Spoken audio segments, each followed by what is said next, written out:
نے جو ہے قرآن پاک کا ترجمہ کیا، اتنا خوبصورت ترجمہ کیا، پتہ چلتا ہے کسی عاشق رسول کا ترجمہ ہے۔ وہ قرآن پاک کی آیت ہے نا وَوَجَدَكَ ضَالًّا فَهَدَىٰ، تو اب لوگوں نے ترجمہ کیا معاذ اللہ کہ ہم نے محبوب تم کو گمراہ پایا اور ہدایت دی۔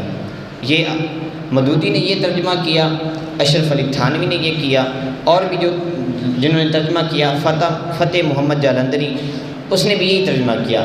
لیکن جب تیرے اور میرے اعلیٰ حضرت کی بات آئی تو آپ نے کہا یہاں ادب تقاضا ہونا چاہیے، تو آپ نے جو ترجمہ کیا پتہ چلتا ہے کہ کسی عاشق کا ترجمہ ہے۔ آپ نے کہا یہ نہ کہو کہ محبوب تم کو گمراہ پایا اور ہدایت دی، بلکہ یہ کہو کہ محبوب تم کو اپنی محبت میں وارفتہ پایا اور تم کو ہدایت دے دی۔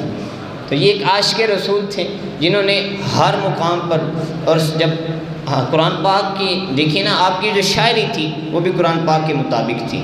وہ جب سورۃ اخلاص آپ پڑھیں نا تو اس کے شروع میں کل لفظ آتا ہے کہ محبوب تم فرما دو، تو اس مقام پر اعلیٰ حضرت کیا کہتے ہیں کہ کل کہہ کر اپنی بات بھی تیرے منہ سے سنی، کل کہہ کر اپنی بات بھی تیرے منہ سے سنی، خدا کو کتنی پسند ہے تیری گفتگو۔ تو یہ ہے اعلیٰ حضرت۔